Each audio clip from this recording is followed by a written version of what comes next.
Hello అందరికీ. పప్పుల్లో ఎన్నో రకాల పప్పులు చూసుంటారు. ఇది ఒక రకమైన పప్పు. వీటిని మేము ఎర్రకందులు అంటాము. బెనీస్ అని కూడా అంటారు వీటిని. ఈరోజు వీటితోటి మనం పప్పు చేసేసుకుందాము.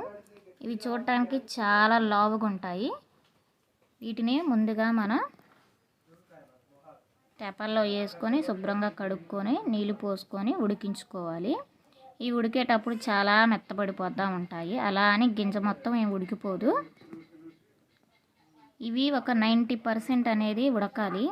కుక్కర్కి అయితే 7-8 విజిల్లు అయితే ఖచ్చితంగా పడుతుంది. ఇవి ఉడికాయని మనం ఒకసారి చెక్ చేసుకుందాము. ఈ నీళ్ళు అనేవి బాగా ఎర్రగా అయిపోతాయి. గింజ మనం ఒత్తి చూస్తే మెత్తగా అయిపోతుంది.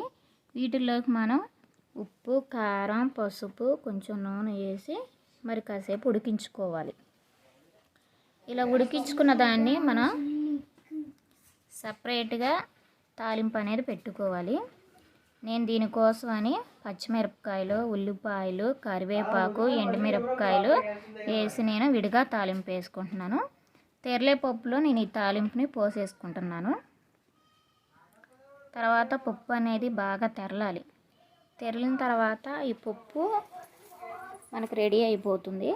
అయితే ఈ పప్పు అనేది మనకి ఉడికిపోదు, చూడటానికి గుగ్గిల్లాగా కనిపిస్తుంది అన్నమాట.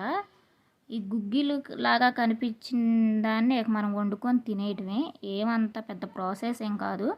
మామూలుగా మనం ఇంట్లో పప్పు ఎలా వండుకుంటామో అలాగే. కాకపోతే ఆ పప్పుని, కందిపప్పుని మనం రుబ్బుకొని తాలింపు వేసుకోవాలి.